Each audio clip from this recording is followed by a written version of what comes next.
You begin to get this invincible feeling when you understand that you are your point of attraction and that you can control your point of attraction. Then you begin to understand that you can carve out a path of least resistance to anything that you want. Better said, you can carve out a path of least resistance to anything wanted or unwanted. And do you know how you carve out a path of least resistance? By giving it attention. Because when you give it attention, you offer a vibration, and law of attraction brings more vibrations like it until a momentum begins to happen that carves out a path of least resistance between you and it. And as you carve out paths of least resistance between you and whatever your subject of attention is, then you go to it and it comes to you. You rendezvous. You become one. You become co-creative partners, wanted or unwanted, because you've carved out the path of least resistance. Esther has a beautiful stream and pond in Texas at the center, at the Abraham-Hicks Publication Center. Such a pretty thing. And the stream, when it was first put in, was so clear. The fish were so beautiful, but over the years, it became increasingly cloudy until Esther realized she couldn't see the fish. So finally, it was determined that the pipes bringing the water back into the pond were all clogged up from neglect. So they just laid some new pipes. It was easier than digging the old ones out. It was easier than trying to clean the old ones out. They tried all of that. They just laid new pipes. New pipes from the pump to the pond. And right away, the pond cleared up.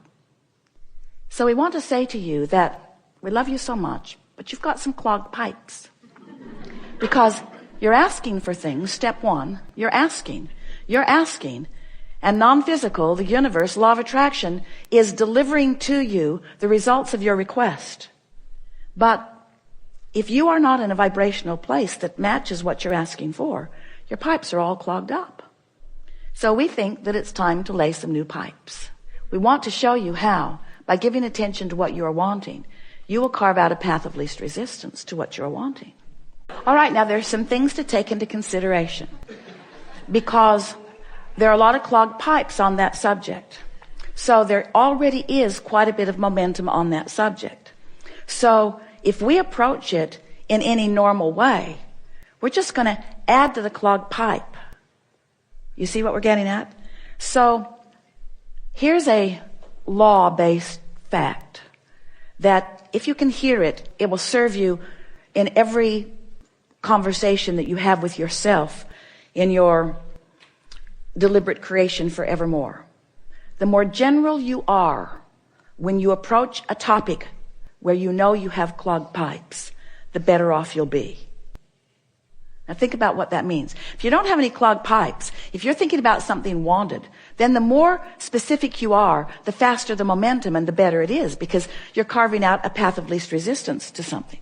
But when you're thinking about something unwanted and adding to what you do not want, then the less specific you are, the better off you'll be. Does that make sense to you? So you start. What's the goal here? To find the first pure thought about abundance. A pure thought about abundance. So just reach for a pure thought about abundance, which means try not to have it have any relationship to you. If you're not feeling abundant, then be good to leave you out of the equation for just a little bit. So let's just talk purely about the idea of abundance. I would like the idea of abundance to make me feel free. Now, you don't feel free with the idea of abundance yet. So you just said something you don't mean. And this is something, now friends, we said we're going to really be fine-tuning here. So hear this statement. When you say something you don't mean, law of attraction, here's what you do mean. Ooh. So you poked at it with a stick and didn't get the results that you wanted. See what we're getting at? So let's, rather than talking about abundance and money, let's talk about abundance. Abundance of clarity, abundance of sunshine, abundance of ocean. Lots of sun abundance, isn't there? I never wake up and wonder, well, wait. Esther couldn't find the ocean for 3 days last week. So that statement was not exactly accurate. Whether I can see the sun or not, I know it's out there. Whether I can see it clearly or not, I know it's there. That statement feels pretty good, doesn't it? I know it's there. I really never worry about the sun not being there. There are aspects of well-being and abundance that I just take for granted. My belief is never challenged about it. I just know that there is abundance around me. So I accept that from the unseen, abundance flows to me in this form. And so it is logical to me that from the unseen, that all nature of abundance will flow to me. And that in the same way that I can be in a vibrational place of just allowing that to happen, I can be in a vibrational place of allowing more abundance on more subjects to happen. Feel how free-flowing that is? In other words, no resistance. And those statements were easy to make and felt good as you make them. Now that may be all the work that you need to do for one conversation that you're having with yourself. And you can tell that you've done good work because you have contemplated a subject and you felt good while you contemplated it. So we're going to make a statement to you, really to all of you. This is another refined point, very fine-tuning, deliberate creators that we are visiting with here today. So how do you feel about the concept of, in order to get the results that you want, if you've got some clogged pipes, just never mind them, lay some new pipes? Doesn't that make perfect sense to you? Isn't that an easy to understand concept? So now we just want to insert this very important understanding. When you're standing in the middle of clogged pipes, and you know you are because you feel uncomfortable, that's not the time to try to lay new pipes, because all you do is increase the clogging of the pipes that already exist. So here's a statement that we want you to remember. We want you to somehow, some way, and we'll talk more about that as we're moving forward, somehow, some way, get on this high-flying disc. Usually happens first thing in the morning, before things have come to thwart it. Sometimes you don't make it to breakfast. But first thing in the morning is when you're most likely to feel it. And the more you reach for it, the more you care about it, the more you milk it when you are there, the more you will own it, the easier it will be, the more the momentum will be there, the more often you'll be there, the easier it'll be to be there. So let's say you're there, and it doesn't matter if you even know how you got there. Esther was talking to a friend on the telephone the other day, and they got on the subject, and they were laughing so hard. They were laughing so hard that neither one of them could understand what the other one was saying. What? I can't understand you. What? I can't understand you. And so Esther has decided that she never needs to meditate again. She'll just remember that conversation, and she goes right to that high-flying disc. In other words, when you get hold of something that feels like that, just milk it and milk it and milk it and milk it and milk it, and use it for your reason for feeling the way that you're feeling. So here's the statement. We've been teasing you about it. It's time to deliver it to you. Do all of your laying of new pipes from your high-flying disc. All of them from your high-flying disc. So the other day, after laughing and laughing and laughing and laughing and laughing with this friend, Esther replayed that conversation over and over and over and over and over and over and over and over and over in her mind all day long. We'll tell you what they were laughing about. We warn you, you kind of had to be there. So they're talking about the same thing that you're asking about. They're reaching for high-flying thoughts. And Esther is saying, I've discovered that the more general I am, the easier it is to stay there.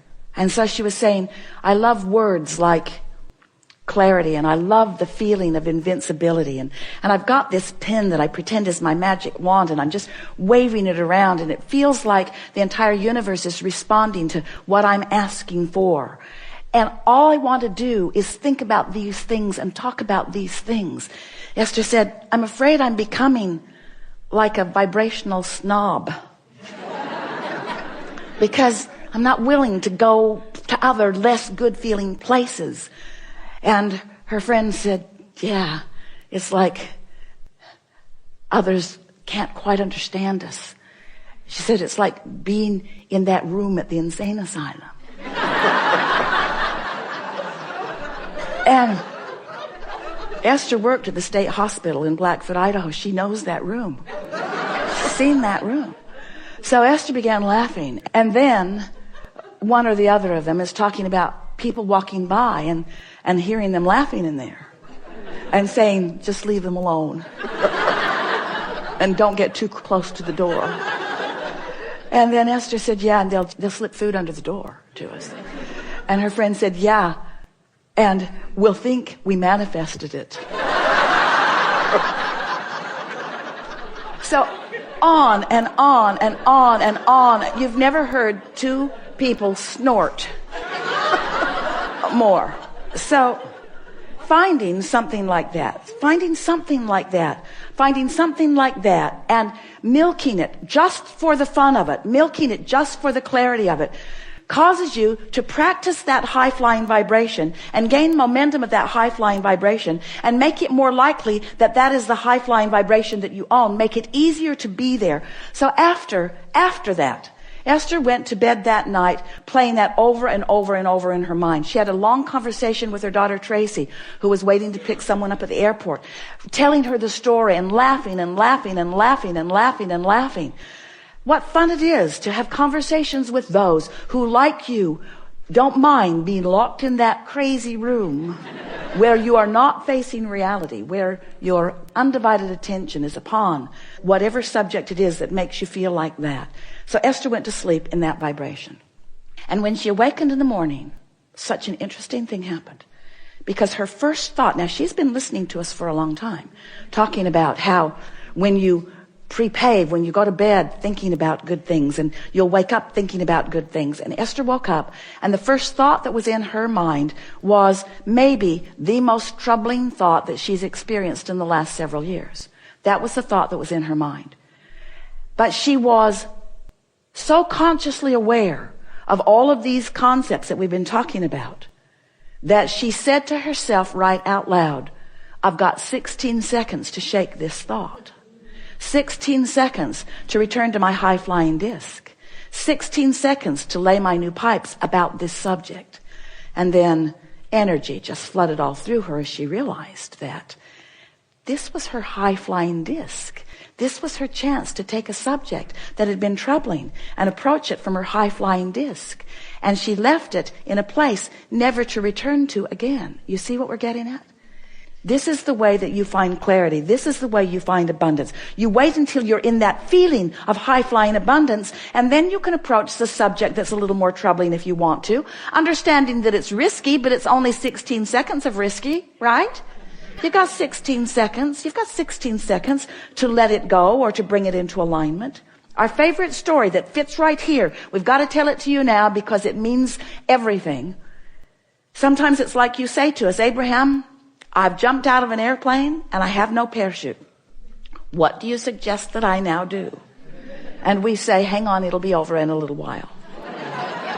Because there is a momentum that is happening that there's not any action that you're going to be able to offer that's going to make any difference. You understand that?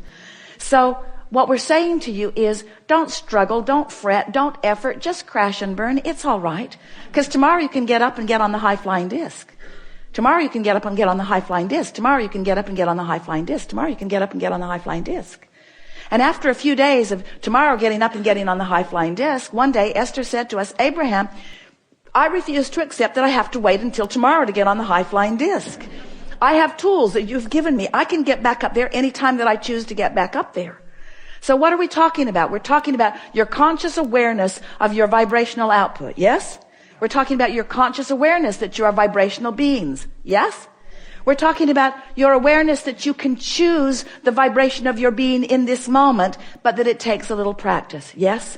And some subjects have enough momentum going that it's going to take getting up tomorrow and getting up tomorrow and getting up tomorrow and getting up tomorrow and getting up tomorrow and getting up tomorrow and getting up tomorrow and getting up tomorrow. This could take a while. Getting up tomorrow and getting up tomorrow and getting up tomorrow. But if you get up on enough tomorrows and you reach for that high-flying disc and find it, then what happens next will be vivid evidence of how you're doing with your high-flying disc. We so want you to understand that in this day, evidence of what disc you're on is going to be all around you. Esther said the other day, the people around me are making me believe that I might be on